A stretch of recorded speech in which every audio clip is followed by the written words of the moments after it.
nós conseguimos visualizar a assistência farmacêutica componente especializado com o Cláudio e a Suzy, estratégico com a Jéssica, e nós vamos dar continuidade nesse ritmo de estratégico. Nós convidamos os palestrantes Tiago Mendes de Castro, graduado em Administração Pública e Gestão de Recursos Humanos, especialista em Gestão de Políticas Públicas de Saúde, atua na área técnica de logística da coordenação do Programa Estadual de HIV e AIDS. E a segunda palestrante que também vai compor esse momento, a Fabiana Costa de Jesus, que atua na Fundação de Vigilância Sanitária, na Gerência de Doenças e Condições Crônicas. Uma salva de palmas para os palestrantes. O tema abordado será Sistemas de Informações nos Programas de IST, HIV/AIDS e Hepatites Virais. Bom dia a todos. Que honra, né, participar, vocês ganharem isso de todos nós e saber como funciona um pouquinho de cada trabalho nosso.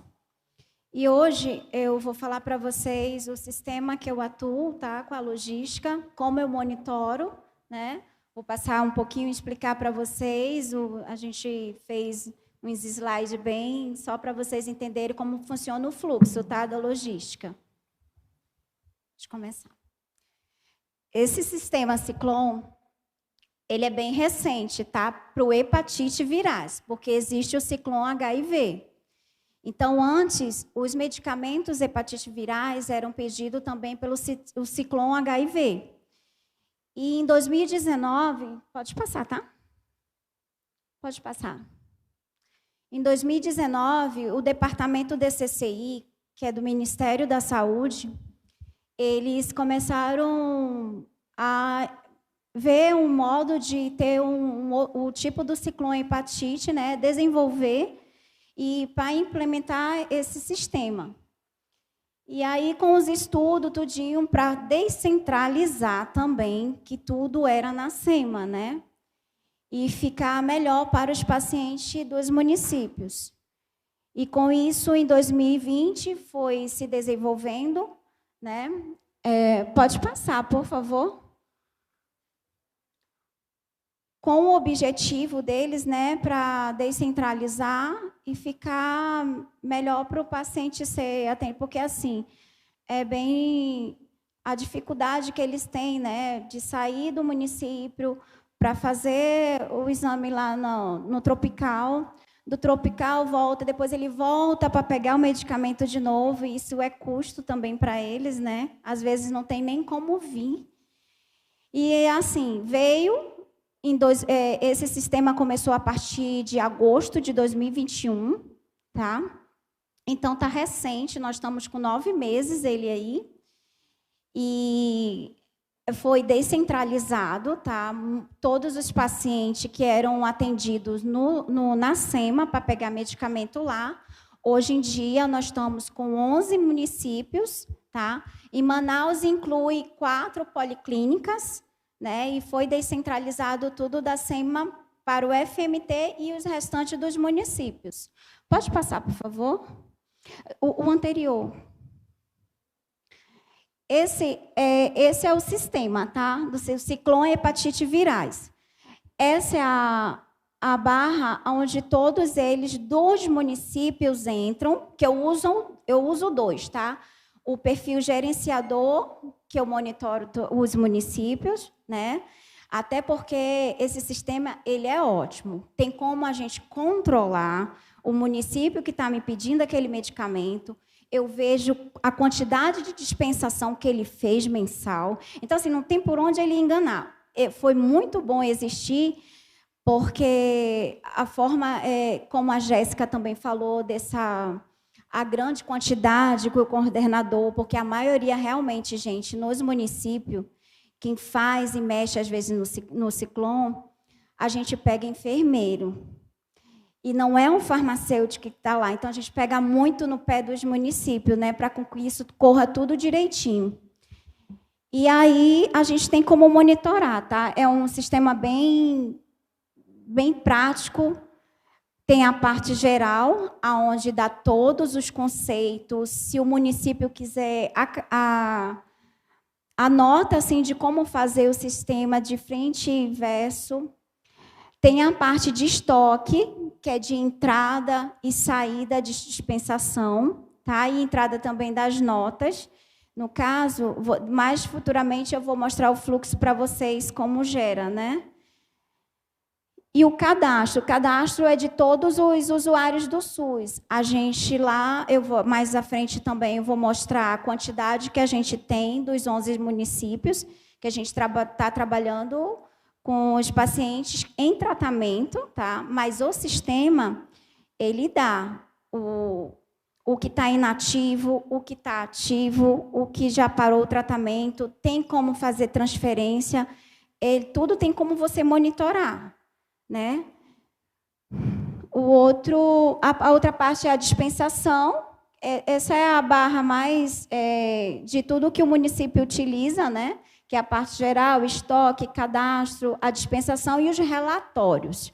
Relatórios é tudo que ele fez durante o mês, antes dele fechar o mapa, é tudo que ele sempre utiliza da segunda barra até a terceira, que é o estoque, cadastro e dispensação, para no final do mês ele usar o ressuprimento, né, que é o ressuprimento mensal.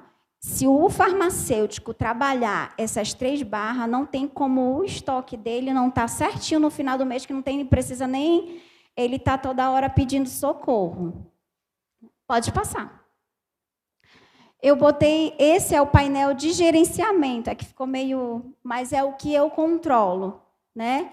Eu controlo todo o gerenciamento dos 11 municípios que estão cadastrados.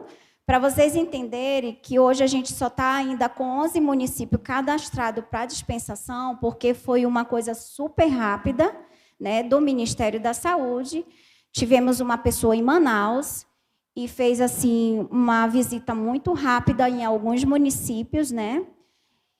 Mas nós estamos trabalhando da coordenação, inclusive já entrei agora esse mês com Boca do Acre, já cadastrei, já vai começar a dispensar também, né, para ficar mais fácil para os pacientes não ter que vir de lá para cá, para Manaus, entendeu? Então, já vai poder receber o medicamento lá. E o nosso trabalho é continuar abrindo mais o DMs, assim, para ficar ativo para a dispensação de medicamentos. Só estamos com 11, mas só começando, mas vai fluir. Pode passar, por favor. Esses são os 11 municípios, quer dizer, está 12 agora, porque eu incluí já a Boca do Acre, né? Que já está entrando esse mês, né? Eu fiz, até acompanhei ela ontem com o fechamento, para o pedido já do medicamento. Cadastramos os 120, né, pacientes que ela tem lá. E aí a gente faz todo esse acompanhamento, tá? Dá o treinamento, tudinho. Pode passar, por favor. Então, aqui, gente, eu fiz um levantamento dos pacientes que estão em tratamento, tá? Dos 11 municípios. Vocês vão ver ali que a Fundação de Medicina Tropical está essa numeração, mas é como eu falei para vocês. Como estamos começando a estudar os outros municípios para receber dispensação, a nossa capacidade é diminuir essa numeração que está toda lá no Tropical ainda. Tá bom? Só para explicar o quantitativo que está ali para vocês. Mas, realmente, são os pacientes que agora são atendidos, porque saiu, descentralizou da SEMA. Hepatite virais descentralizou de lá, então o restante ficou sendo atendido no Tropical. Tá? Pode passar. Esse é o fechamento de mapa. Eu entro por cada município, né? Tipo, eles fecham, a gente dá um prazo para eles fazerem o fechamento do mês. Na verdade, todo dia 1º, eles já têm que estarem fechando o mapa para nós. Que, no caso, eu faço a aprovação do que ele está me pedindo. Vou dar um exemplo para vocês. Benjamin Constant me pediu 660 Intercavi. E aí eu vou analisar, né? Por que ela está me pedindo aquilo se ela atende tanto? Então, eu posso reprovar e passar. Esse sistema, ele dá até a sugestão de pedido. E aí eu posso ir pela sugestão de pedido, porque ele já faz todo o cálculo do mês, né? De quanta dispensação ela fez. É isso que eu cobro deles. Tá? Todas as dispensações que vocês fizeram durante o mês, se não tiver, não bate. Então, é muita matemática, é 0, 0, ou 10, 10, entendeu? É muito bom. Não tem como Carauari. Ontem eu estava explicando para ela, mas por que você está me pedindo tudo isso se você... Então, assim, vocês têm que ter um olhar com validade.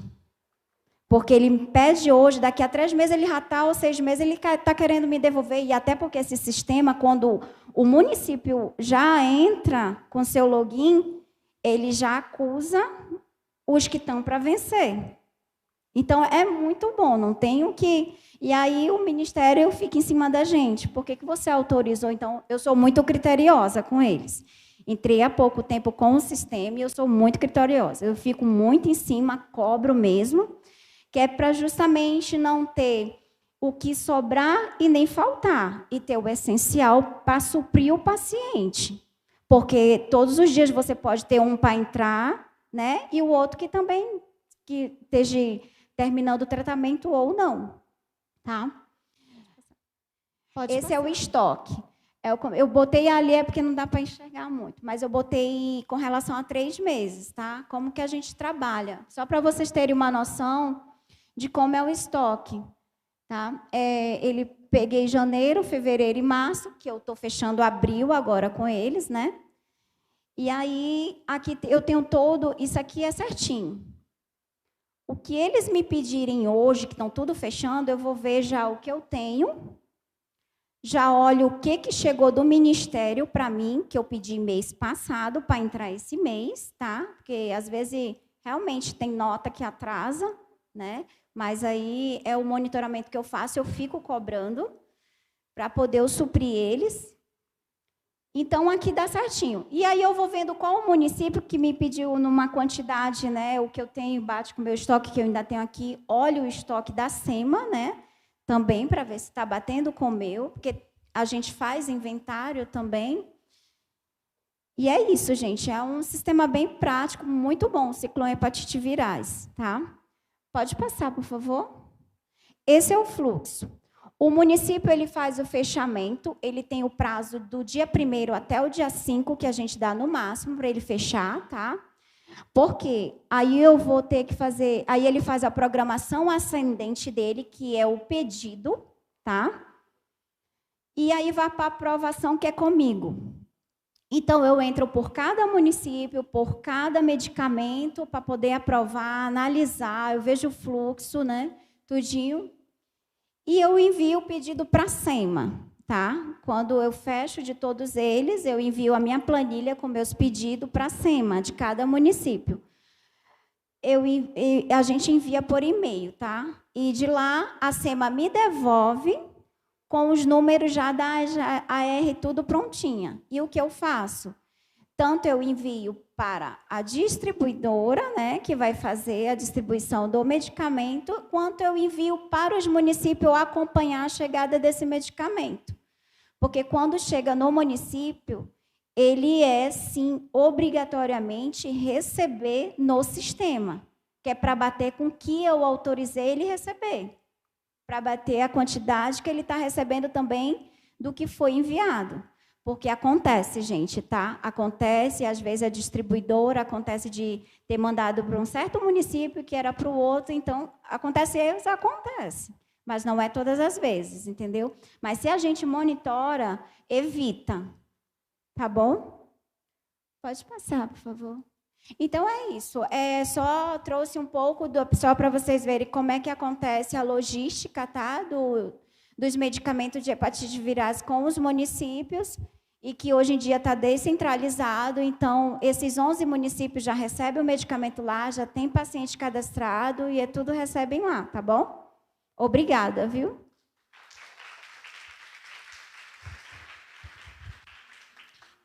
Bom dia a todos. Eu conheço boa parte dos profissionais de farmácia do interior. Já conversei com muitos profissionais do interior e, na verdade, como por conta do avanço da hora, vou procurar ser o mais objetivo possível. Eu só quero aproveitar essa oportunidade para ter uma conversa com vocês a questão da necessidade dos municípios possuírem os esquemas essenciais de profilaxia cada um no seu respectivo município. Eu só peço que coloque aquelas duas imagens que eu pedi para colocar.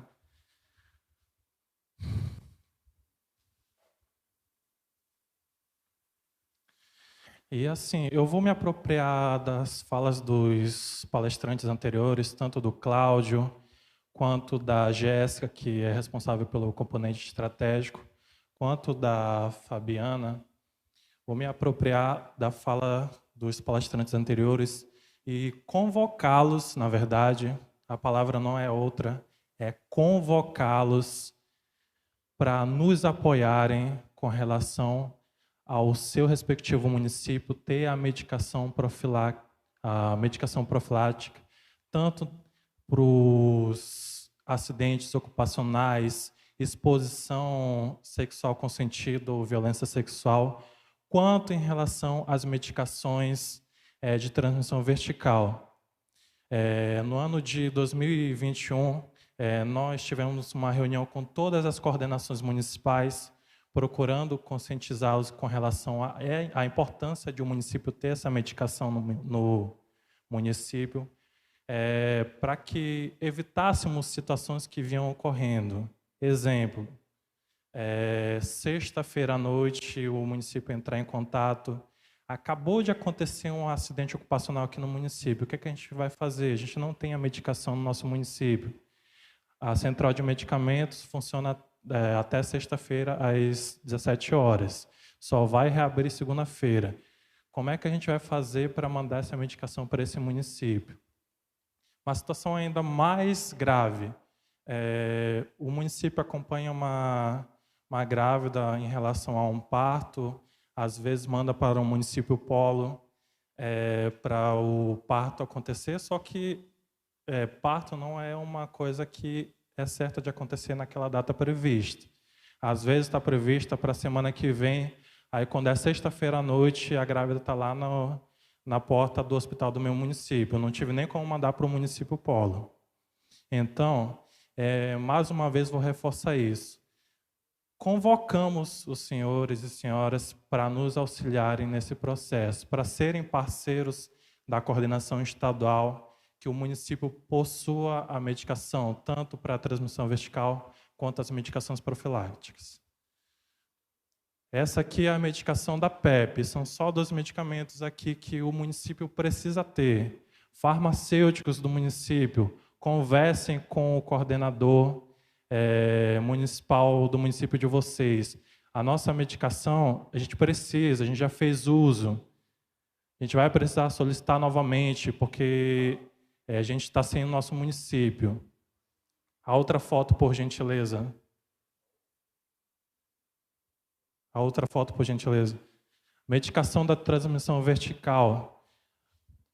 É um trabalho que nós estamos procurando ter com as coordenações municipais.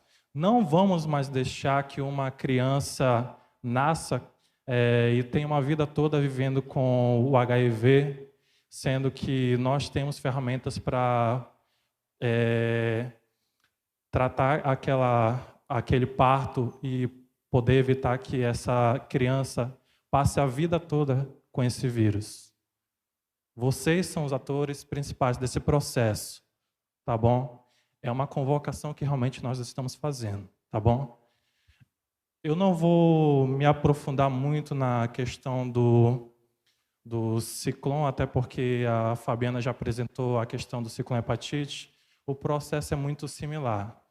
Eu vou só fazer uma apresentação rápida do que é o ciclone de HIV.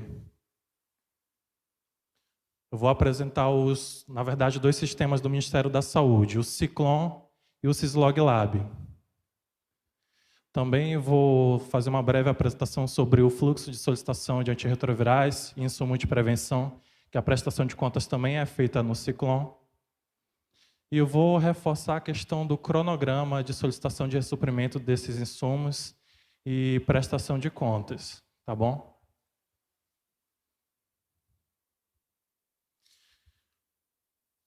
Basicamente, são 2 sistemas que a coordenação de HIV trabalha.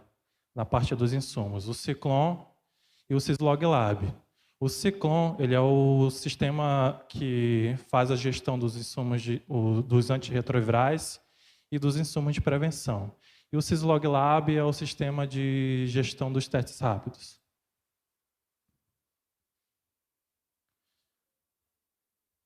O Ciclone, no caso, ele é o sistema para solicitação e controle de estoque de antirretrovirais e insumos de prevenção, tanto para as UDMs na capital e no interior, quanto as maternidades também da capital do interior. Esse sistema ele é dividido em 2 módulos, né? O Ciclone operacional e o Ciclone gerencial. E como, inclusive, a Fabiana estava comentando antes, os municípios fazem o fechamento do mapa, do boletim e da programação ascendente, que é o pedido de ressuprimento dos insumos. O Ciclone operacional ele é um módulo onde a UDM deverá lançar diariamente todos os movimentos de estoque, inclusive as dispensas nominais para pacientes em TARV. O que quer dizer isso? O paciente chegou no meu município, eu preciso da minha medicação, eu não tenho como vir a Manaus, através do Ciclone, o farmacêutico do interior, ele pode fazer a dispensação para aquele paciente, certo? O Ciclone tem todo o histórico de dispensação para aquele paciente, basta o farmacêutico consultar. Tem também o médico que fez o acompanhamento dele. Então, esse sistema nos possibilita que nós possamos fazer a dispensação para que o paciente possa dar prosseguimento no tratamento dele. O Ciclone gerencial ele é um módulo onde todos os serviços de saúde vinculados deverão informar mensalmente o consumo de cada medicamento e fazer o pedido de ressuprimento mensal, através do Ciclone gerencial. Aqui a gente tem a tela do Ciclone operacional, a tela não dá para a gente enxergar, mas através do Ciclone operacional a gente visualiza o cadastro do paciente, a gente faz o informe de entrada e saída das medicações, a gente faz as dispensas nominais para os pacientes e também, se tiver um caso de PEP, um caso de transmissão vertical no meu município, eu posso fazer, através do Ciclone operacional, aquela dispensa da medicação. Só fazendo um rápido parêntese no que eu tinha falado no início da nossa conversa, sobre a importância de se ter as medicações no município, é uma coisa que muitas vezes nos é sinalizada. Não sei se é a realidade de muitos de vocês aqui. A gente observa que as medicações, tanto da PEP quanto da transmissão vertical, muitas vezes ficam ou no CAF ou lá com a coordenação municipal. Principalmente a medicação da transmissão vertical, a coordenação orienta que essa medicação fique no hospital. Por quê? Porque é lá que o parto vai acontecer.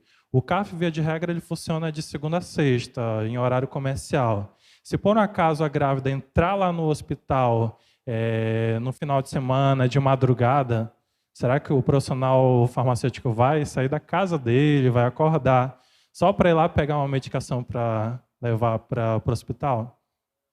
Pois é. Então, mais uma vez, medicação da transmissão vertical, deixem no hospital do município de vocês, porque se porventura ocorrer o parto, vocês anexam junto da medicação o formulário de dispensação e lançam quando voltarem para o CAF ou para a farmácia de vocês, na segunda-feira, na outra semana, quando vocês tiverem em posse o formulário de dispensação. Está compreendido? Aqui a gente tem uma visualização de como é que funciona o processamento de dados, né? O Ciclone é dividido em 2 módulos e esses 2 módulos se integram numa base de dados só.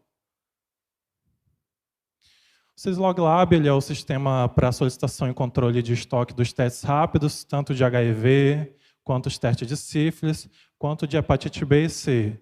Para atenção básica como um todo, né? Rede cegonha, atendimento à população em geral da atenção básica, para os hospitais, para o serviço de atendimento especializado e para os CTAs, através do Syslog Lab. Para a prestação de contas no Syslog Lab, devem ser lançados primeiramente os fechamentos dos almoxerifados dos municípios, das unidades vinculadas às coordenações municipais, e só depois que se faz o fechamento da coordenação municipal. Que muitas vezes a gente observa que, na prática, por conta dos municípios não terem internet, por conta dos profissionais das unidades não quererem fazer prestação de contas, muitas vezes fica a cargo do coordenador municipal lançar essa prestação de contas. A gente tem procurado conversar com os coordenadores municipais sobre a necessidade de descentralização dessa prestação de contas. Muitas vezes uma prestação de contas que é entregue manual para o coordenador já poderia ser lançada diretamente no sistema para que a coordenação municipal só faça a consolidação de dados. A gente, novamente, pede que vocês sejam parceiros com relação a isso, principalmente os farmacêuticos bioquímicos que trabalham com a questão da testagem no município. Ok? Aqui a gente visualiza a tela do Syslog Lab, que tem essa divisão, almoxerifado, instituições vinculadas e Secretaria Municipal. Aqui a gente vê um breve esquema de como essa rede é dividida. O município A tem um centro de saúde vinculado, 2 postos de saúde e uma unidade hospitalar vinculadas àquele município, e logo abaixo o município B. Toda essa rede vinculada lá em cima a SES Amazonas.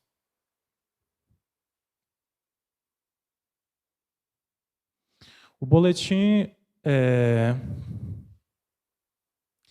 Os boletins são os registros que retratam a realidade de uso dos insumos distribuídos pelo Ministério da Saúde, a fim de monitorar sua utilização. Tão importante quanto o mapa, que é a movimentação de entrada e saída de insumos e solicitação de ressuprimento, é os boletins, porque é lá que o Ministério da Saúde vai visualizar quem é o público-alvo que foi atendido por aqueles insumos. No Ciclone são informados os usuários, tanto adulto quanto infantil, que retiram medicamentos ou que fazem uso para profilaxia. No Syslog Lab são informados em qual situação o teste é realizado, se houveram perdas de testes ou se teve testes com resultado inválido. Aqui a gente visualiza a tela do boletim, não dá para a gente ver, mas lá tem todo o detalhamento de acordo com o público que foi atendido. Abaixo tem a listagem dos medicamentos, as medicações que foram dispensadas para aquele público-alvo. E o mapa de movimentação, mapa de movimento mensal é o instrumento onde é informada a entrada e saída de insumos. É através do mapa que se faz o controle de entrada e saída dos insumos dentro daquela instituição. No Ciclone são informadas as movimentações de entrada e saída dos antirretrovirais e dos insumos de prevenção, né? Tanto a parte dos medicamentos quanto a parte dos preservativos. E no Syslog Lab são informadas as movimentações de entrada e saída de testes rápidos, tanto de HIV, quanto de sífilis, quanto das hepatites B e C. E aqui a gente visualiza também o exemplo de um mapa.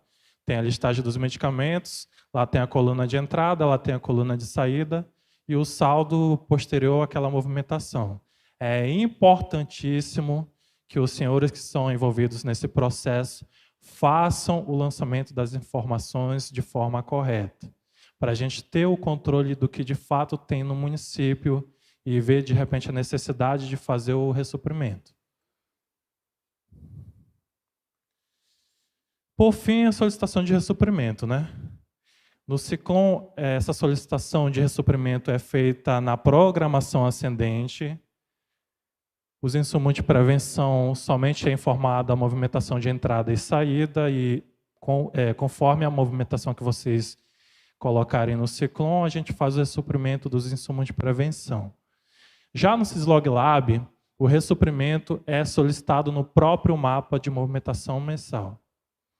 A pessoa acessa o Syslog Lab, quando vai informar a movimentação de entrada e saída, já faz diretamente o pedido de ressuprimento. Aqui a gente tem uma tela da solicitação de ressuprimento de uma unidade, Conforme a Fabi tinha falado anteriormente, o Ciclon ele já calcula, já estima uma projeção de consumo para o próximo mês, certo? Com base no consumo dos meses anteriores. Por melhor que seja o sistema, nada substitui a competência dos senhores e senhoras. Vocês são os técnicos que estão lá na frente. De repente, vocês viram que o município vai precisar de mais insumos? Solicitem mais. De repente, vocês vão ver que já foram atendidos todos os pacientes, não vai ter demanda, podem reduzir ou não fazer solicitação nenhuma daquele insumo naquele mês. Por fim, cronograma de solicitação de ressuprimento e prestação de contas. A Jéssica ainda está por aí, ela estava comentando acerca da solicitação dos insumos de saúde da mulher. Com relação ao Ciclon, tem um período específico de fechamento, que é do dia 1º de cada mês. Todo dia 1º o sistema abre para a gente fazer a prestação de contas e o pedido de ressuprimento. E os municípios têm até o dia 5 para fazer essa solicitação. Aí a gente coloca que é do dia 1º até o dia 5, aí muitas vezes o profissional só assimila o dia 5. Tem até o dia 5, vou deixar até o dia 5 e vou fazer o pedido. A partir do dia 1º, o sistema já está disponível. Façam a solicitação a partir do momento que o sistema esteja aberto para evitar possíveis intercorrências ao longo do período. Principalmente vocês que são do interior. Tem a questão da dificuldade da internet, tem a dificuldade que às vezes, por alguma razão, não tem luz naquele dia. N coisas que acontecem que prejudicam a nossa prestação de contas, muitas vezes no final. Tá bom? Eu estou deixando aqui o e-mail da coordenação de ST, caso vocês tenham alguma dúvida, queiram tirar qualquer esclarecimento, queiram trazer sugestões, nós estamos disponíveis para atendê-los no momento que vocês precisarem, ok? Agradeço a atenção de todos.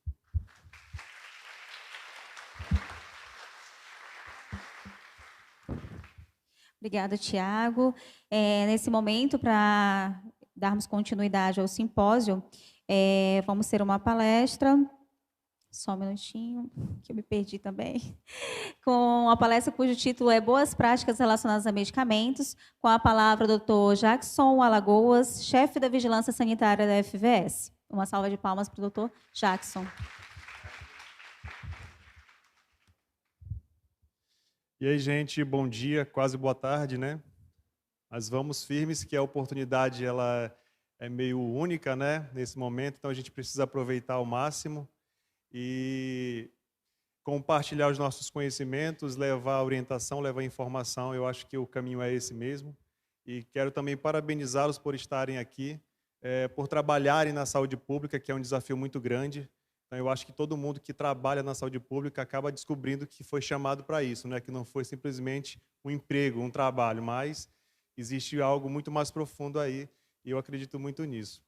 Quero agradecer também aqui a dona Eurenice, que me convidou para estar aqui com vocês hoje, e em nome da FVS, agradeço aí a oportunidade. Então, o pedido que me foi feito para falar com vocês é um pouco de boas práticas relacionadas aos medicamentos. Então, tentei preparar uma fala bem curta, de certa forma até introdutória, porque o assunto, ele dependendo da abordagem, ele pode ser mais profundo, porque ele ultrapassa a questão da legislação. A gente tem um marco regulatório que trata sobre a questão das boas práticas. Então, a partir de agora, aquilo que se fala cuidado com o medicamento, numa abordagem profissional, que é o nosso caso, a gente vai falar de boas práticas, tá? Então, eu trouxe alguma abordagem relacionada à questão logística, aplicada a isso, e também um pouco de questões relacionadas à dispensação dos medicamentos, tá bom? Então, vamos lá. Infelizmente, é meio que tenho que virar para o lado de vez em quando, né? Porque tem alguns conceitos a gente tem que ler mesmo para poder acimentar as coisas e separar um conceito de outro que às vezes é bem parecido. Tá bom? E se vocês tiverem dúvida, podem interromper, não tem problema nenhum, podem perguntar que a gente vai aprofundar. Só para eu não me perder, são 30 minutos, né? Mais ou menos, né? Se puder ser menos. Então, vamos lá. Então, o objetivo, como eu falei, né, é falar um pouco de questões relacionadas às boas práticas em relação aos medicamentos. A abordagem, ela tem uma questão um pouco fiscal direcionada à atividade que a gente executa no dia a dia, seja no CAFES, seja na farmácia do hospital, ou seja na UBS, tá bom? Então, assim, o termo boas práticas, ele é um termo mundialmente difundido, e ele se traduz naquilo que a gente conhece de forma mais simples como melhor prática, a melhor metodologia, a melhor forma de fazer qualquer atividade, seja ela num processo de fabricação ou seja simplesmente numa atividade que ela é o cuidado, que é a tramitação, que é o processo de fornecimento ou dispensação do medicamento. Então, quando eu escolho mecanismos, ferramentas, metodologias, eu estou sempre buscando a melhor prática. Para que eu preciso da melhor prática? Dessa boa prática. Para que eu consiga fornecer um produto ao meu cliente final com qualidade, tanto na segurança do produto, né, se eu cuidei bem desse produto, porque isso tem um impacto direto na saúde, na terapêutica que aquele paciente vai estar submetido. Então, se eu cuidei bem do meu produto, do meu insumo, com certeza eu vou estar contribuindo para uma boa terapêutica.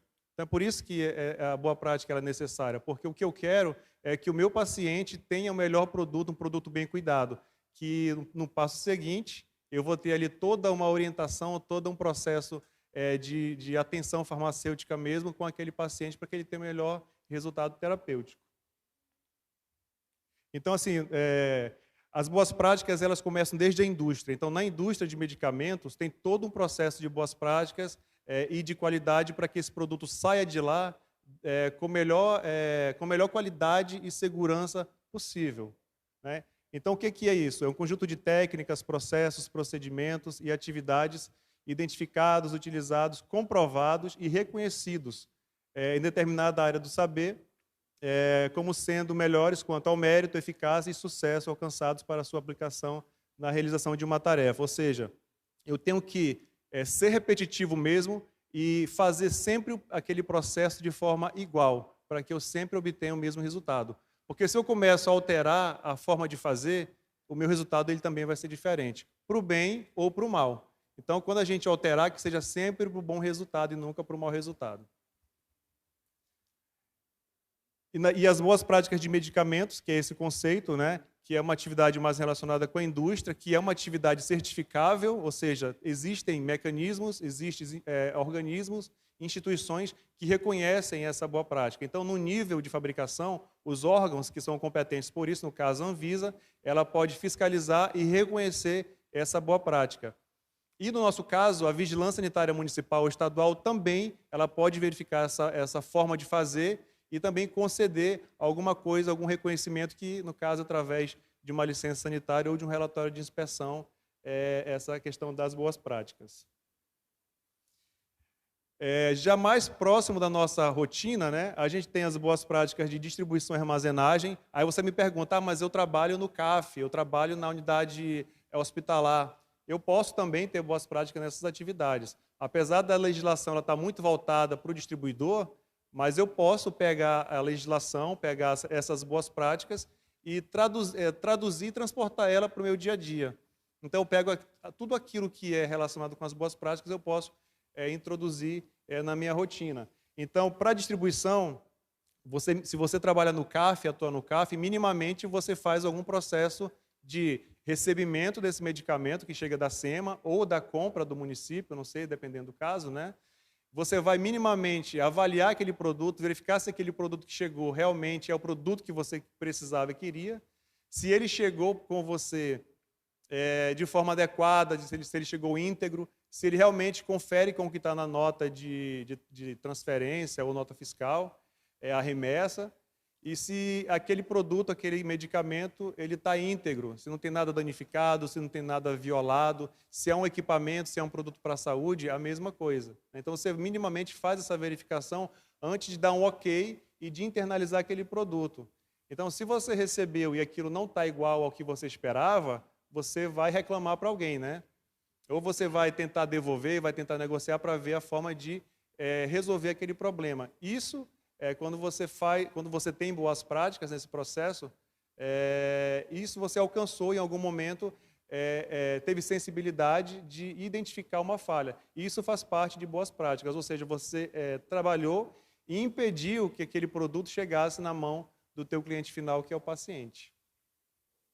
Armazenamento também, que é o conjunto de ações que asseguram que aquele produto seja armazenado de forma correta, ou seja, enquanto aquele produto ficar no meu estoque, ele vai estar protegido daquilo que pode interferir na qualidade daquele produto, que a gente vai ver um pouco mais na frente. Então, isso também é boas práticas. Na dispensação, aí tem a questão do transporte também, que a gente vai falar.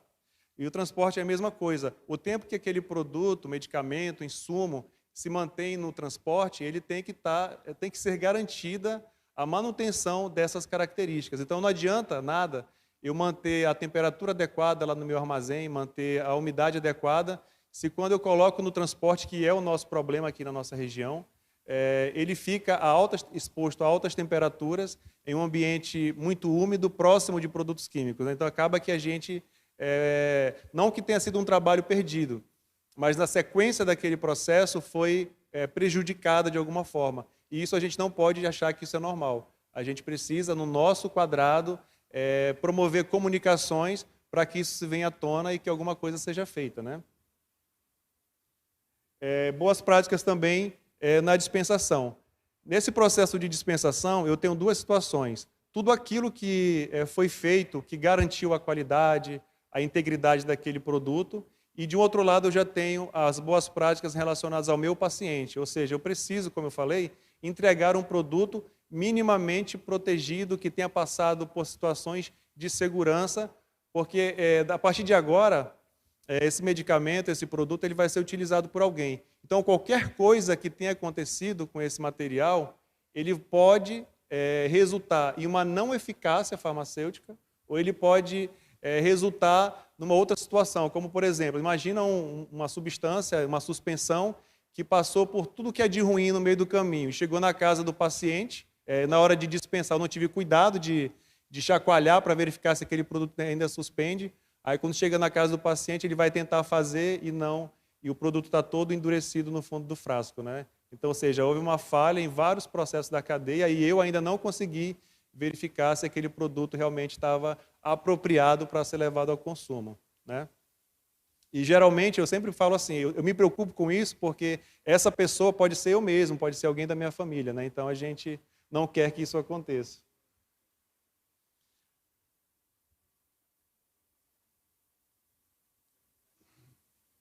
Volta para mim, que acho que aqui não dá para voltar, só correr. Aí você pode me perguntar, mas o que a 344 ela tem a ver com boas práticas de medicamentos? Ela tem muito a ver, porque a forma como a condução do atendimento das prescrições acontecem, elas refletem as boas práticas. Ou seja, como eu cuido da documentação na hora daquela dispensação. Eu posso entregar qualquer medicamento na mão de qualquer pessoa com qualquer receita? Eu não posso, né? Por mais que a gente esteja no ambiente público, né, em instituição pública, eu tenho que minimamente seguir a legislação que é aplicável aos casos. Então, eu não posso deixar que qualquer receita chegue de qualquer forma. Então, o nosso papel, enquanto farmacêuticos, também é orientar e educar os procedimentos que acontecem no âmbito da Secretaria Municipal de Saúde, dizer e tentar implementar que existem regras, que existem receitas específicas para cada grupo de medicamento e que isso precisa ser cumprido. E isso também é boas práticas.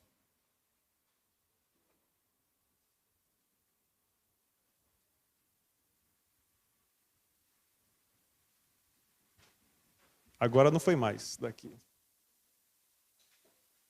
Acho que agora aqui vai.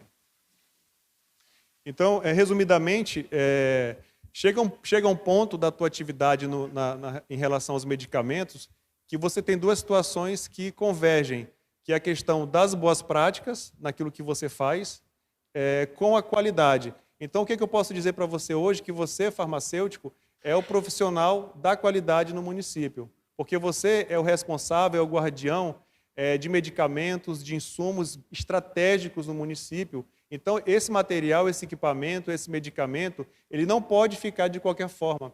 Ele precisa estar conduzido, gerenciado de maneira adequada.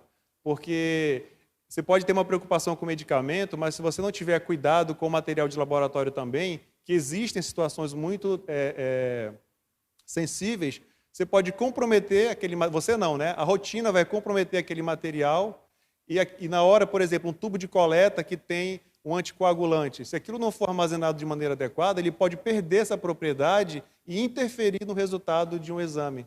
Então, para você ver a importância que tem o farmacêutico no município, né? Aliás, o farmacêutico de qualquer área na qual ele é habilitado para atuar. Então, a importância é muito grande. Às vezes não há o reconhecimento, às vezes não há o respeito. Mas isso não pode ser calado, não pode ficar no tudo bem, no tudo ok. Isso precisa ser constantemente lembrado. Enfim, o farmacêutico ele é o guardião dessa questão da qualidade e isso precisa ser levado adiante. Eu coloquei aqui essa seta para tentar resumir o caminho do medicamento até chegar na dispensação. Quando ele sai da indústria, ele vai pelo distribuidor, né? Então todo medicamento que chega com vocês, ou foi comprado de forma direta, né? Acho que compram de forma direta, né? Passa por um processo logístico, ou ele é transportado, ele é encaminhado para vocês através da SEMA. Então até chegar em vocês, lá no município, ele passou por todo um processo logístico. E vocês conhecem esse processo logístico? Vocês sabem como foi que esse medicamento chegou até você? Você sabe se ele chegou em Manaus de avião ou chegou de barco? Na maioria a gente sabe que no município chega de barco, né? A maioria chega de barco. E isso é uma preocupação muito grande para nós. E desde novembro do ano passado, quando eu assumi a chefia do departamento, isso era uma preocupação muito grande. E a gente participou de alguns processos, inclusive com a Arcepam, de regulamentação do transporte fluvial, e a gente viu o quão complicada, o quão complexo é o transporte aqui no Amazonas. Porque não é uma situação em que você chega lá, baixa uma resolução e a partir de agora só vai transportar medicamentos quem tem autorização, porque isso vai gerar desabastecimento. Porque um barco, uma viagem para o interior não se paga apenas com o transporte de um tipo de material. Ou seja, para o cara conseguir levar uma embarcação até o município de vocês, ele precisa agregar valor para custear a viagem e pagar os funcionários. Então ele vai levar medicamento, vai levar gasolina, vai levar pneu, vai levar itens em geral. E ao longo do caminho ele vai desembarcando pessoas e produtos e vai desembarcando e embarcando de novo e desembarcando e embarcando de novo. Para você ver o tamanho da complexidade que nós temos que nos debruçar para entender e encontrar caminhos para que você consiga ter um pouco de boas práticas e reduza ao máximo os problemas que podem ser causados aos produtos que estão sob nossa responsabilidade. Porque chega lá no CAF, onde você trabalha, ou seja, na farmácia, você tem maior cuidado com aquele medicamento, mas e aí a vida pregressa dele? Nesse caso, a vida pregressa, ela importa. Então, se você tem maior cuidado, mas não sabe o que aconteceu. E, infelizmente, né, o SNCM, que a gente ainda vai falar um pouco dele, ainda não está funcionando, isso dificulta ainda mais.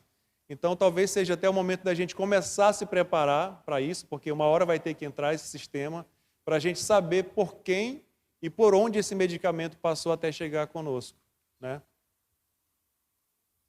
Então, o que pode acontecer com o medicamento durante todo esse processo? Ele pode ser roubado, ele pode ser exposto à umidade excessiva, à temperatura excessiva, pode sofrer avarias e aí vai gerar necessidade de devolução. Então, são situações que a gente precisa ter um olhar mais, como é que eu posso dizer? Um olhar mais preocupado com aquilo que chega com a gente, para a gente tentar identificar problemas pelos quais aquele medicamento passou. Então, a embalagem secundária e terciária, ela diz muito sobre aquilo. Então, se você recebe uma caixa toda amassada, aquele medicamento passou, foi chutado, rebolou pelos porões de barco, caiu, jogaram. Então, assim, tem transportadores e transportadores. Uns têm mais cuidados, têm mais equipamento, têm tecnologia, outros nem tanto. Uns é na marra mesmo. Então, desconfie, tente avaliar, tente descobrir a história daquele produto que você está recebendo. Então, aqui eu resumi algumas linhas aqui, algumas questões relacionadas às boas práticas de armazenamento dos medicamentos. E eu já queria deixar para vocês aqui, como a gente não vai conseguir aprofundar, se vocês precisarem, quiserem um momento mais detalhado sobre essas questões, vocês podem solicitar e a gente pode marcar uma data e fazer uma exposição relacionada às boas práticas de armazenamento, de manuseio, de transporte, mais aprofundadas. E aí vocês podem até incluir os auxiliares de vocês, porque só o farmacêutico ele não faz nada sozinho. Tem toda uma equipe que precisa estar minimamente preparada, treinada e qualificada para lidar com esse tipo de material, porque precisa de treinamento, né, precisa de capacitação para o adequado manuseio desses produtos.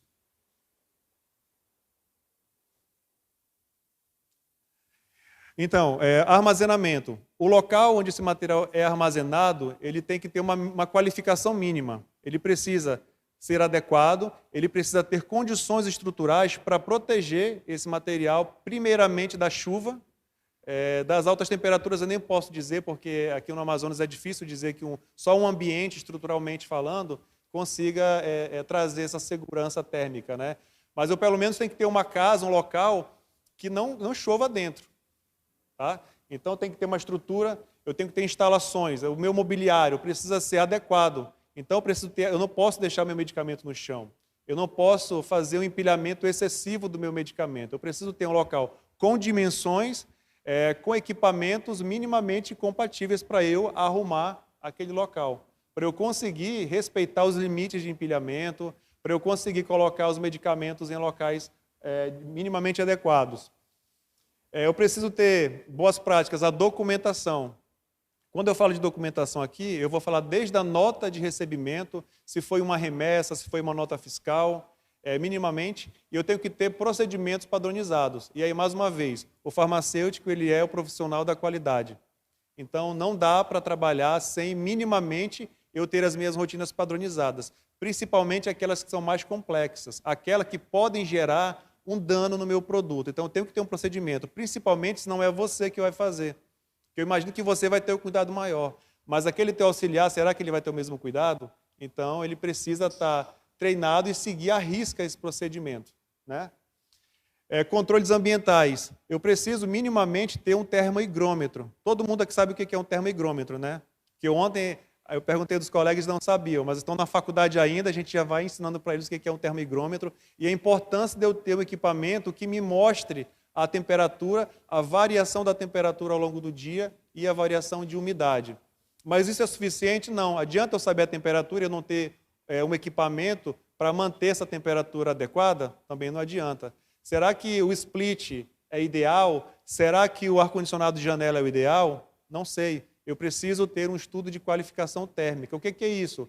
É eu conhecer o meu ambiente, é eu saber as características de temperatura e umidade no meu local e eu dizer aonde eu preciso colocar um ar-condicionado, se um desses é suficiente e se eu preciso de um equipamento que controla a umidade, que reduz a umidade do meu ambiente, um dryer, por exemplo.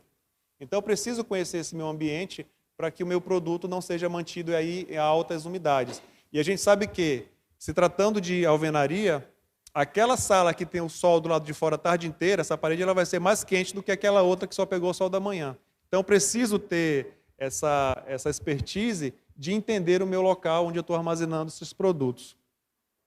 Recursos humanos, qualificação. Será que qualquer pessoa consegue te ajudar lá no teu serviço? Você acha que qualquer pessoa que eu mandar vai te ajudar, sim ou não? Eu preciso ter uma equipe minimamente que saiba o que está fazendo ali. Faz sentido para vocês isso? Essa questão do recursos humanos? E se aí vão dizer assim, mas eu tenho, aí o secretário vai te dar aquela pessoa lá, olha, tem esse rapaz aqui. Ótimo. O que você vai fazer com ele? Vai treinar essa pessoa, vai capacitar essa pessoa para que ela consiga atender a tua qualificação. O que é qualificação de RH? É eu estabelecer que essa pessoa, para fazer essa atividade, tem que dominar essa questão. Se ele não domina, e é o que tem para hoje, você recebe ele com carinho, né? E vai capacitar ele até ele se tornar apto. Só cuidado porque o farmacêutico treina, acontece comigo direto. A gente treina a pessoa, vem alguém e leva para outro setor. Não sei, eu acho que não acontece com vocês não, né? Acho que é só comigo. Acontece sempre, né? Então é assim, para você ver o quão bom é o farmacêutico. Não é porque eu sou farmacêutico não, mas é porque é verdade mesmo, né? a gente treina, prepara e vem alguém, olha, está pronto, agora eu vou levar essa pessoa lá para o outro setor para me ajudar em outra coisa. Mas, infelizmente, é o que acontece, né? Qualificações e validações, aquilo que eu já falei. A qualificação, geralmente, é do meu equipamento e a validação é do meu processo. Por que eu preciso qualificar? Porque eu preciso entender se um ar-condicionado desse, essa marca, esse modelo, essa característica, ela atende os requisitos relacionados ao medicamento. Então, eu não posso aceitar qualquer ar-condicionado, né? Tem que ser um que consiga minimamente me atender. Então, se eu tenho um ar-condicionado que tem a função dryer, né, que ele tira a umidade do ambiente, será que ele me atende? Né? Quanto que ele tira de umidade? Então, é importante ler a bula do ar-condicionado para entender isso. Né? Porque nem sempre você vai ter um engenheiro e aí o farmacêutico tem que se virar. Né? É sempre assim. Na maioria das pessoas, eu não consigo fazer porque eu não sei. Com o farmacêutico não tem essa resposta. A gente não pode dizer que não sabe, né? A gente tem que se virar. É assim que acontece. Então, eu preciso qualificar o meu equipamento para saber se ele me atende.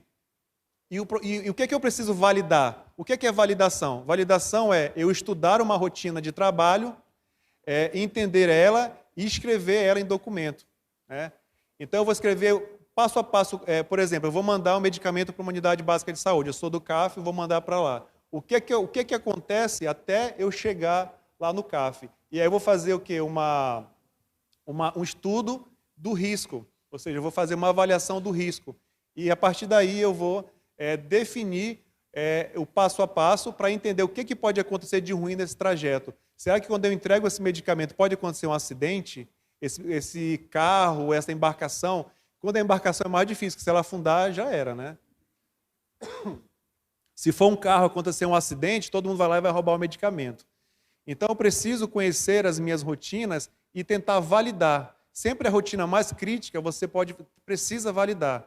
Aquela rotina que não é tão crítica, que não tem um potencial de agregar tanto problema, você pode só fazer uma planilha, uma tabela de gestão de risco para ela e definir se ela é séria, se ela não é séria, se ela é crítica, se ela não é tão crítica.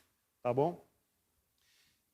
Vou pular a autoinspeção, reclamação, recolhimento e devolução também, mas assim, é importante a questão da devolução e recolhimentos.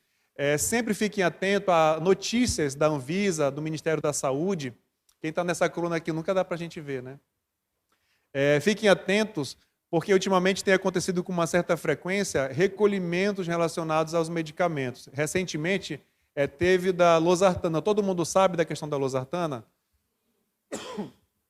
Alguém não sabe disso? Não tem vergonha de falar não, gente. É importante, quem não soube, não ouviu falar, diga também. Porque o fato de você não saber não é culpa sua. Talvez seja a nossa falha em não conseguir fazer chegar a informação com vocês. Então, teve um problema assim, teve pessoas que perguntaram se era boato, se era fake news e tal, e não era. Realmente teve um problema, já é um problema desde 2018, inclusive eu participei de uma investigação aqui na fábrica da Nova Med, aqui em Manaus, e realmente aconteceu, foi um problema que já está em fase final de resolutividade, tinha uma substância chamada nitrosamina, que ela tem um potencial de causar câncer, mas não é assim não, tomou, já ficou com câncer não. É aquela pessoa que já tem uma situação bem relacionada em desenvolver um câncer, que a longo prazo, e ainda assim não se tem estudos que digam quando o real potencial de causar câncer. Mas como a gente trabalha na previsão do risco, a gente já atua logo de cara. Vigilância sanitária é isso. Se eu vejo um risco ali, eu paro aquilo ali, tiro de circulação, para depois eu verificar se realmente era assim, senão depois volta de novo. Ao contrário da polícia, né, a polícia não pode chegar batendo em ninguém, tem que primeiro ver o que está acontecendo. Né? No nosso caso, não, tira de circulação logo, para depois descobrir, porque a gente não pode deixar que esteja ao alcance das pessoas, tá bom? Transporte a gente já falou, e a questão do giro. Eu vi alguém falando aqui sobre recebimento de material que não precisa.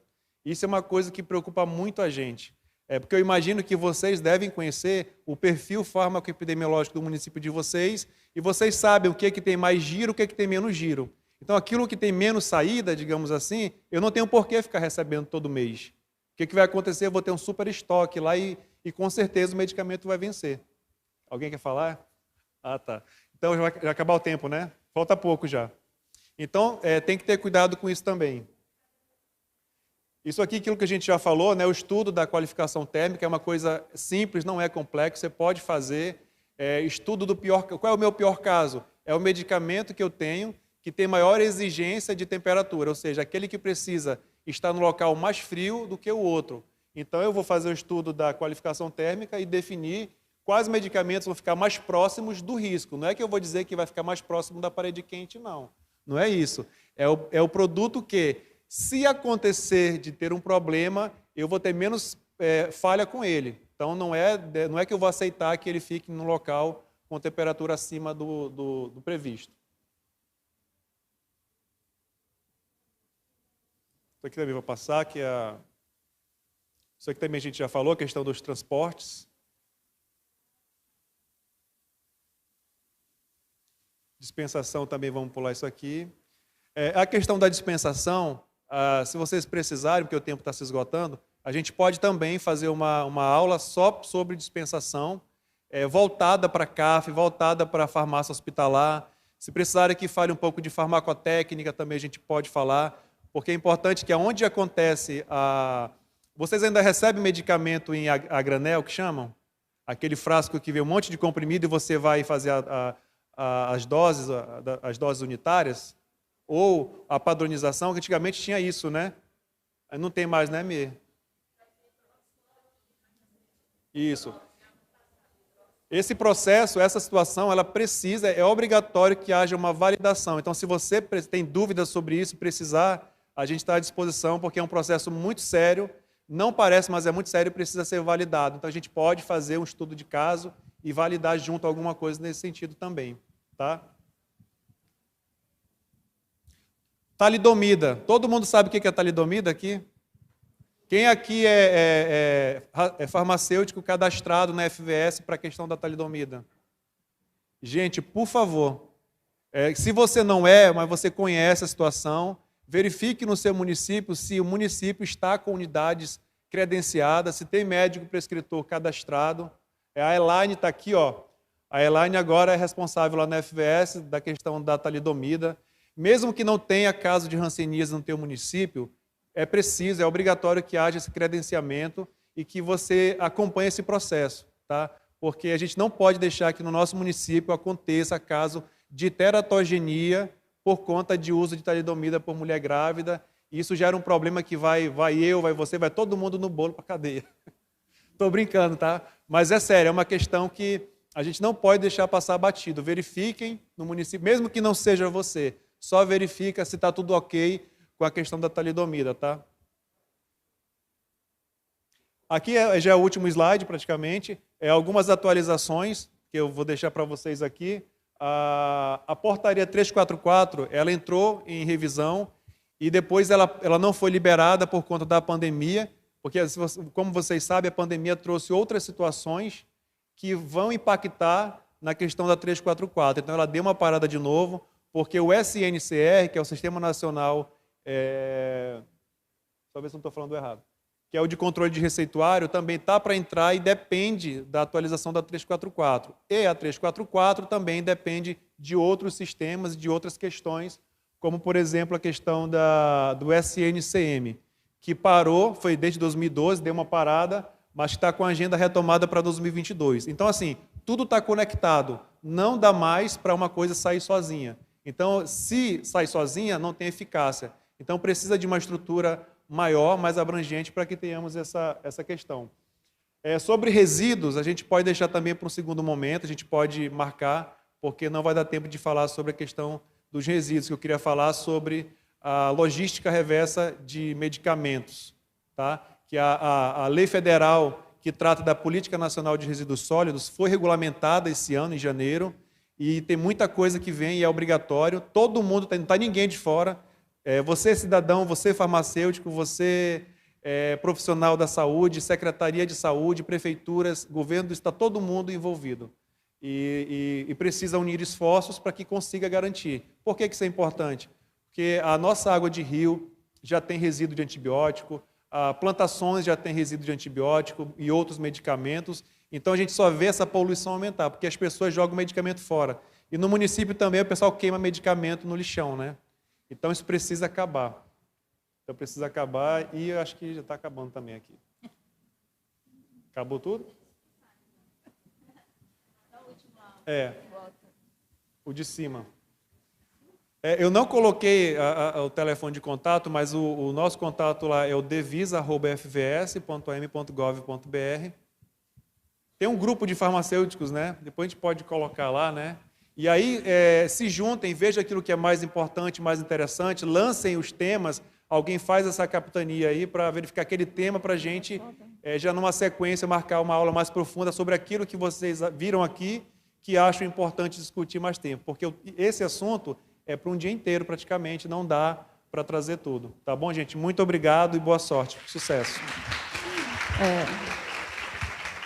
Os assuntos que o Dr. Jackson trouxe são de bastante interesse para a assistência farmacêutica. E nós gostaríamos de convidá-lo para participar dos nossos encontros de educação continuada, tá ok? Todo mês nós temos um tema a ser discutido. Então, nós podemos inserir os temas que ele trouxe hoje para a assistência farmacêutica na educação continuada, tá ok? E também vou convidá-lo a fazer parte do nosso grupo de farmacêuticos. Tá bom? Tá. Jackson, obrigada. Desculpa te apressar aí um pouquinho, né? Para finalizar. Então, eu vou convidar aqui a enfermeira Elaine dos Santos da Silva, especialista em saúde pública, atua no Programa Estadual de Controle da Tuberculose na Fundação de Vigilância em Saúde. Podem bater palma para a Elaine. Gente, o combinado vai ser da gente voltar 2h30, tá? Mais ou menos. E aí, a gente, após ela finalizar, a gente pode ir almoçar, tá bom? Então, como ela falou, me chamo Elaine, estou no programa há 9 anos. E a pergunta que eu vou fazer para vocês, algum de vocês aqui presentes já fizeram a dispensação da medicação para o paciente? Uma pessoa. Não, né? Então, é isso que a gente precisa, da inserção do profissional farmacêutico na assistência ao paciente. Tá? O nosso tema de hoje é esquema de tratamento da tuberculose, infecção latente por micobactéria tuberculose. Né? A tuberculose, vocês sabem que ela é uma doença transmissível, né? Por vias aéreas. Quando uma pessoa tosse, fala ou espirra, ela libera no ar gotículas contendo bacilo da tuberculose. Não é isso? E a pessoa sadia, ao inalar, pode adoecer com a doença tuberculose, né, no decorrer da sua vida. Né? Mas vai depender de alguns fatores, né, que vocês sabem, que é o tempo de exposição, a quantidade de bacilo e o sistema imunológico. Né? Eu estou falando por quê? Porque existem 2 esquemas para tratar a tuberculose doença, né, e a infecção latente por tuberculose. Tá? E as pessoas elas confundem muito. Né? Qual o medicamento que eu vou dispensar? Né? Então, tuberculose doença, né, é quando a pessoa apresenta os sintomas, né, entrou em contato com o bacilo, começa a apresentar os sintomas, vai fazer a baciloscopia, né, vai receber um baciloscopia, teste rápido ou cultura, e vai receber um resultado. Ou então pelo critério clínico, né? Quadro clínico, o exame PPD e exames complementares, como um exame de imagem. Tá? Aí o médico vai fechar pelo critério clínico, iniciar tratamento de tuberculose. Apresentou doença, vai iniciar o tratamento de tuberculose. O tratamento da tuberculose sensível é com esquema básico, saiu do esquema básico, saiu da tuberculose sensível, se por acaso o paciente apresentar alguma reação ao medicamento, pode ser que mude, né, o esquema, passa a ser esquema especial. Tá? Se o bacilo for resistente ao medicamento, né, já é outro esquema. Tá? Então, na atenção básica, eu nem vou ver os slides, que é para não demorar, porque tem muita coisa. Tá? Só para uma pincelada, porque na atenção básica, a gente distribui a medicação esquema básico. Não existe esquema 1, existiu no passado, hoje não existe mais esquema 1, esquema 2, esquema 3. Tá? É esquema básico. Vocês vão fazer a dispensação do esquema básico, tá? Para tratar a tuberculose sensível. A tuberculose sensível ela pode ser pulmonar e extrapulmonar. tá bom? E aí essa distribuição desse medicamento é na atenção básica. Em Manaus, tá? Vocês já sabem que a tuberculose é um grande problema de saúde pública, né? Então, passa esse slide, pode passar. Somos primeiros em números de casos de incidência do país. Então, quando ele recebe o diagnóstico, ele vai dar início ao tratamento, que é o esquema básico. O tratamento é composto por 2 fases, né? Fase intensiva e fase de manutenção. Na fase intensiva, o paciente vai usar o medicamento, 4 fármacos, né, que é chamado dose fixas combinadas, tá? Que é o 4 em 1. O pessoal conhece muito por Coxip, mas é o nome comercial. Tá? É 4 em 1, a dose fixas combinadas. Na primeira fase, que é 2 meses, a fase intensiva, o objetivo é reduzir a transmissibilidade, né, e o número de bacilos existente, né? Então, na primeira fase, o paciente já começa a se sentir bem, já não quer mais tomar o medicamento, né? E aí, na segunda fase, ele vai fazer uso de 2 fármacos, a rifampicina e isoniazida, que é a fase de manutenção, por 4 meses. Ele já quase nem apresenta mais sintomas, e, portanto, ele já não quer mais tomar a medicação, né? Mas é importante que ele conclua o tratamento, porque o esquema é de no mínimo 6 meses, e o objetivo é eliminar os bacilos que por lá persistirem, né? Então, é importante que ele conclua o tratamento em 6 meses. Pode passar. O esquema básico, como eu já falei, a primeira fase é composta por 4 fármacos, né? Vocês já devem... Nunca dispensaram, também nunca viram, não conhecem, né? Então, essa é a tabela. A posologia é conforme o peso do paciente, tá? Se o paciente apresentar 20 quilos, de 20 a 35 quilos, será 2 comprimidos por 2 meses. É necessário que faça a pesagem na dispensação, a cada 30 dias, quando for dispensar o medicamento para o paciente, porque ele pode fazer para ajustar o peso, né? Pode ganhar peso, que é um dos sintomas da tuberculose, é o emagrecimento. Então, quando o paciente está em tratamento, é esperado que ele ganhe peso, né? Comece a recuperar os pesos. Então, é necessário fazer o ajuste da dose, tá? E aí tem a tabela para seguir. Na fase de manutenção, 4 meses, rifampicina e isoniazida. Pode passar. Tuberculose pulmonar, o tratamento é no mínimo 6 meses. Tuberculose extrapulmonar, o tratamento é no mínimo 6 meses.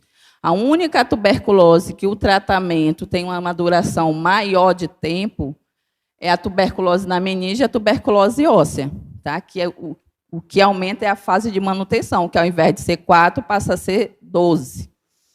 12 não, 10. Aí o tratamento se torna em 12 meses, tá bom?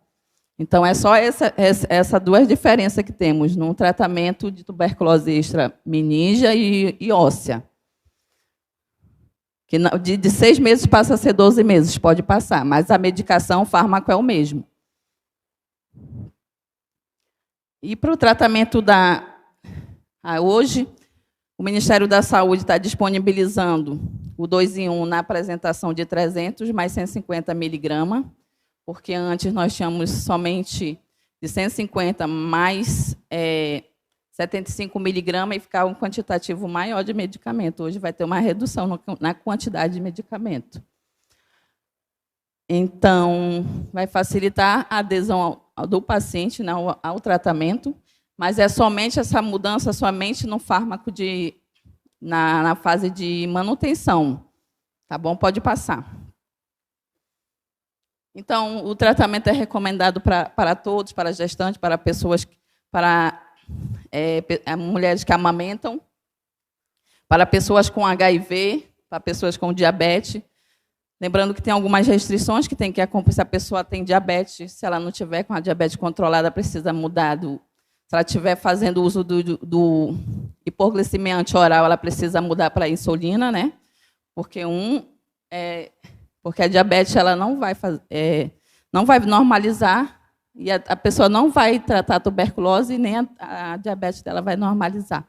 A glicose dela vai ficar normal. Então, é necessário que mude o esquema, né, para a insulina. Pode passar.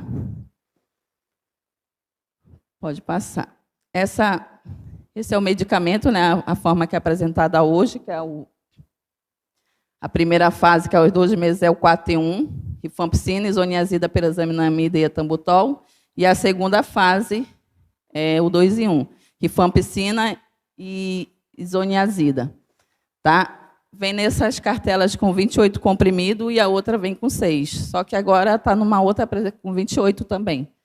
Porque o paciente vai pegar medicamento para 30 dias. Então, se ele levar em cartelas pequenas, né, será um volume maior. Pode passar. Então, o tratamento da criança menor de 10 anos, menor que 21 quilos. Existe o que nós temos disponível hoje, é o 3 em 1, né, que são medicamentos dispersíveis, que é diluível, né, a criança coloca na boca, ele se dissolve. Tá? E o 2 em 1. A única diferença do tratamento de criança é que a criança ela não usa etambutol por conta da neurite óptica. Tá? Então, é o 3 em 1 e o 2 em 1. O tempo de tratamento é o mesmo. Tá? Pode passar. Essa apresentação é como ele vem hoje. É a atual, primeira fase e segunda fase. São 28 comprimidos também em cada cartela dessa. Pode passar. Esquema para criança menor de 10 anos, maiores de 25 quilos, com peso superior a 25 quilos. A diferença é que não será mais o medicamento dispersível, porque ele vai utilizar o medicamento em doses isoladas. Tá? Vai tomar rifampicina, isoniazida e a pirazolinamida, conforme o peso, né? A dosagem é conforme o peso do paciente, da criança. Também por 6 meses, tá? Pode passar. Então, é importante que seja acompanhado, né? Que esse tratamento seja diretamente acompanhado por um profissional de saúde, que o paciente retorne a cada de 7 a 15 dias na unidade de saúde, tá? Para o acompanhamento, e evitar liberar medicamento por 30 dias, porque, como eu falei, no primeiro mês o paciente já se sente melhor e já acha que não tem mais que tomar a medicação, acredita que ele já esteja curado. Então, é importante essa orientação e dispensar medicamento por um curto prazo de tempo, desde que tenha condições, né? Se ele morar num lugar bem longe, não tem como dispensar para 7 dias ou para 15 dias, tem que dispensar por um período de tempo maior. Pode passar. Pode passar. Passa. Pode passar. Então, é necessário que a gente faça o acompanhamento do paciente. Mensalmente, ele precisa fazer uma baciloscopia de controle. Se o resultado for positivo no segundo mês, é necessário prorrogar a fase de ataque ou intensiva, né, que dura 2 meses, ela vai passar, se for positivo, vai ser prorrogado por mais 30 dias, então vai passar para 3 meses, tá? Se a baciloscopia de controle for positiva. Ao prorrogar, vai ter que solicitar a cultura e teste de sensibilidade para saber se o bacilo é resistente, está resistente àquela medicação, ou se o paciente é que não está tomando a medicação. Tá? O tratamento da ILTB, né? A gente vai falar um pouco sobre o tratamento da ILTB, a gente falou de tratamento da TB doença, quando o paciente apresenta sintoma e recebe diagnóstico de tuberculose. A gente vai falar sobre o tratamento da infecção latente, quando o paciente teve contato com o bacilo da tuberculose, tá? Fez o PPD, foi positivo, fez o raio-x, descartou tuberculose e doença, e se correr risco de adoecer, tiver alguma comorbidade, algo que aumente o risco dele adoecer por tuberculose, ele precisa iniciar o tratamento da infecção latente. Tá? Então, foi implantado agora nesses últimos meses o tratamento com 3HP. Pode passar. Então, existem alguns casos prioritários, né, que em pessoas vivendo com HIV, com CD4 menor que 350, não precisa fazer o IGRA, não precisa fazer o PPD, só precisa solicitar o raio-x. Se o raio-x normal, inicia o tratamento da infecção latente. Tá? E existem outros casos também, né, com ponto de corte maior. Tá? Mas vamos enfatizar só na pessoa vivendo com HIV. Pode passar. Lembrando que o ponto de corte PPD maior que 5, igual maior que 5 é positivo, solicitar raio-x. Tá? O que vai indicar se a pessoa deve iniciar ou não o tratamento é o raio-x, tá? Se o raio-x normal, aí inicia o tratamento da infecção latente. Se o raio-x sugestivo de doença, vai investigar a tuberculose e doença. A nota informativa número 5, ela recomenda, né, o uso da rifampicina, que é o da rifampicina, né, tratamento para tratar infecção latente por tuberculose, pode passar. Então, a rifampicina, como é feito esse tratamento? Esse tratamento, a duração dele é 3 meses. O paciente vai tomar uma dose a cada 7 dias, tá? Então, por isso que é 3 HP, porque é 3 meses. A contagem de doses são 12 doses em 3 meses. Entendeu? É conforme o peso também do paciente, tá? Paciente maior que 30 quilos, ele vai fazer uso de 900 gramas de rifampicina mais 900 miligramas de rifampicina mais 900 miligramas de isoniazida. Tá? Então, somando tudo, serão 9 comprimidos. Tá? Que esse paciente vai tomar a cada 7 dias durante 3 meses. Existe também o tratamento já vigente, né, que já era utilizado anteriormente com a isoniazida, que é conforme a miligrama também dispensada conforme o peso do paciente, que o tratamento pode ser também com a isoniazida, o tratamento da infecção latente, tá? Somente com a isoniazida é de 6 meses, tá? O ideal, considerado o tratamento ideal, 9 meses, que são 270 doses. Ou ele pode também utilizar a rifampicina, que ele vai tomar conforme o peso dele. No máximo da dose da rifampicina, são 2 cápsulas, tá? São 600 miligramas, tá? Não vai passar mais que isso. Durante 4 meses, 120 doses. A vantagem do 3HP é que é um tempo menor, né? Com certeza terá mais adesão do paciente a esse tratamento, né? A gente espera, né? Lembrando que o tratamento da infecção latente não é doença, né? Infecção latente não é doença, tá? Então não precisa se desesperar. A pessoa precisa iniciar o tratamento da infecção latente, vou pedir medicamento e ficar desesperado, perturbando. Não é, tá? O tratamento prioritário é tratar a doença, tá? A infecção latente a gente precisa tratar, mas não precisa se desesperar. Então, tanto a tuberculose doença quanto a infecção latente por tuberculose, ela precisa ser notificada. Uma é notificada, a tuberculose doença se notifica no SINAM, e a infecção latente por tuberculose se notifica no IUTB, tá? É um sistema online do Ministério da Saúde, tá? Então a gente notifica, encaminha a notificação para a gente insere no sistema, ou o coordenador mesmo do município insere a notificação, se ele possui o cadastro, ele insere a notificação no sistema. Tá? A medicação, a medicação de tuberculose, tanto para infecção latente, ela é distribuída pelo Programa Estadual de Controle da Tuberculose. Tá?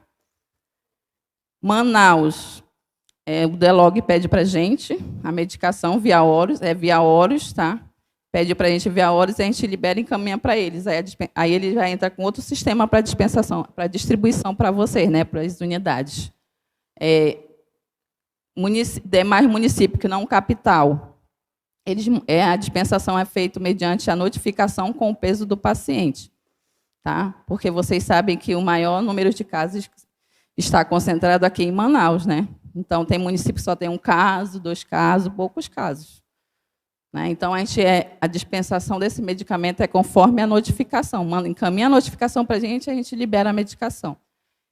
O representante vai buscar no almoxarifado e entrega lá no município, né? Encaminha para o município, para chegar na mão da coordenadora. O farmacêutico, por nenhum momento, participa, né? Então, é de coordenador para o programa. Então, a gente precisa que vocês aderem a essa causa e que se insira, né, na atenção do paciente com tuberculose, que é importante, porque medicamento, quem sabe mais do que medicamento do que nós, dos outros profissionais, são vocês mesmo, farmacêuticos. Né? Vocês entendem as peculiaridades que existem, então é importante vocês aderir a essa causa, nos ajudar a informar o paciente, orientar bem o paciente. Muitas vezes o paciente não tem a orientação adequada, né? E precisa tomar uma hiperdosagem, né? Porque e vem embora para Manaus, a situação dele se complica, né? E precisa vir para Manaus, né? Porque ele não tem uma orientação adequada. Então a gente precisa, nós necessitamos que vocês abracem a causa tuberculose, tá? Que nós somos o primeiro estado, né? O maior número de incidência, né? Do Brasil. Então a gente precisa que vocês sejam nossos parceiros, tá? Era só isso. Fui mais breve possível.